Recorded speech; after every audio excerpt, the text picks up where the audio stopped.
Sabe aquele ditado, somos um universo inteiro?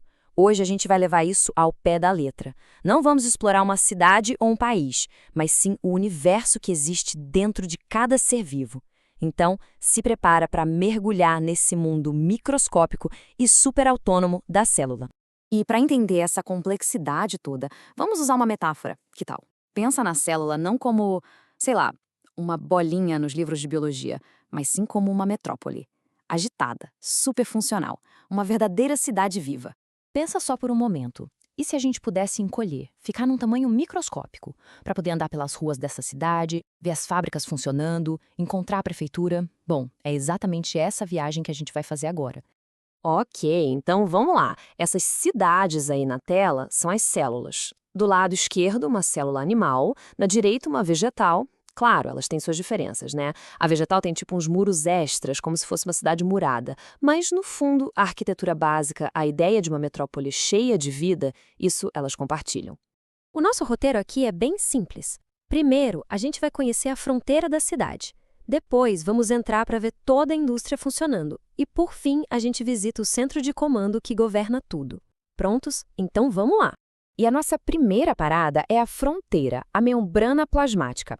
Mas tira da cabeça a ideia de um muro de tijolos, algo parado, estático. Não é nada disso. É uma fronteira super dinâmica, inteligente e incrivelmente seletiva. É ela que decide quem entra e quem sai. O modelo que a gente usa hoje para entender essa fronteira se chama mosaico fluido. Tenta visualizar assim: um mar feito de lipídios, e nesse mar tem umas proteínas gigantes flutuando, tipo icebergs. É essa estrutura que faz a membrana ser resistente e, ao mesmo tempo, super flexível. E olha, para chegar nessa ideia, foi uma jornada e tanto, viu? Tudo começou lá no início do século XX, com a suspeita de que a membrana era feita de gordura, e foi evoluindo até que, em 1972, Singer e Nicholson propuseram esse modelo que a gente usa até hoje. Foi uma verdadeira saga da ciência. Então tá, vamos ao ponto principal. Do que são feitos os tijolos desse muro? São os lipídios. E o mais legal é que eles têm uma personalidade dupla, sabe? Uma parte deles adora a água e a outra simplesmente odeia.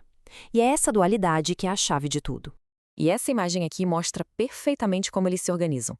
Pensa bem, num ambiente cheio de água como o nosso corpo, as cabeças que gostam de água ficam viradas para fora, enquanto as caudas que odeiam água se escondem no meio. E pronto!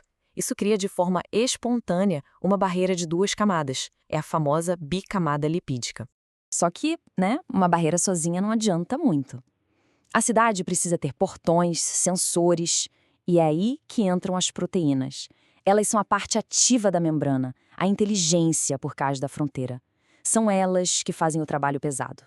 E o interessante é ver como essas proteínas se posicionam. Algumas delas, que a gente chama de integrais, atravessam a membrana de um lado ao outro como se fossem um túnel. Já outras, as periféricas, ficam só na superfície, que nem um guarda num posto de controle. Então, beleza. A gente tem os tijolos e os portões. Parece uma estrutura bem sólida, né? Mas aqui vem a grande virada da história. Essa barreira não é rígida feito concreto, de jeito nenhum. Ela é mais parecida com a superfície de uma bolha de sabão. Ela é fluida. Mas o que quer dizer fluido em nível molecular? Significa que os lipídios não estão lá paradões. Eles podem girar, andar de um lado para o outro. É um verdadeiro balé molecular acontecendo o tempo todo. E é essa fluidez que dá flexibilidade para a célula, que permite que ela mude de forma, se divida em duas, se junte com outra. É a vida em pleno movimento. E assim como cidades, as células também se especializam. Algumas tipos do nosso intestino criam essas microvilosidades para aumentar a área de absorção. Outras desenvolvem cílios para empurrar fluidos ou até um flagelo para sair nadando por aí. A membrana é uma estrutura incrivelmente adaptável. Bom, agora que a gente já entendeu como a fronteira funciona, tá na hora de entrar. Passamos pelos portões e chegamos no coração da cidade. Bem-vindos ao citoplasma. Aqui é o distrito industrial, super agitado, onde o trabalho pesado da vida realmente acontece. O citoplasma é basicamente tudo isso que a gente vê entre a membrana lá fora e o núcleo bem no centro. E não se engane, não é um espaço vazio. É um lugar lotado, cheio de pequenas fábricas, usinas de energia, centros de reciclagem, que são as organelas. E tudo isso fica boiando num líquido que sustenta a vida. E esse fluido que preenche tudo é o citosol. Mas, de novo, não é só água. Pensa nele como a atmosfera da fábrica. É uma espécie de sopa, bem viscosa e rica em nutrientes, onde acontecem reações químicas cruciais. A quebra do açúcar para gerar energia, a famosa glicólise, por exemplo, acontece toda aí. Ok, depois de passar por essa fábrica movimentada, a gente segue para o nosso último destino, a prefeitura, o centro de comando, o lugar que guarda todos os projetos e as instruções da cidade inteira.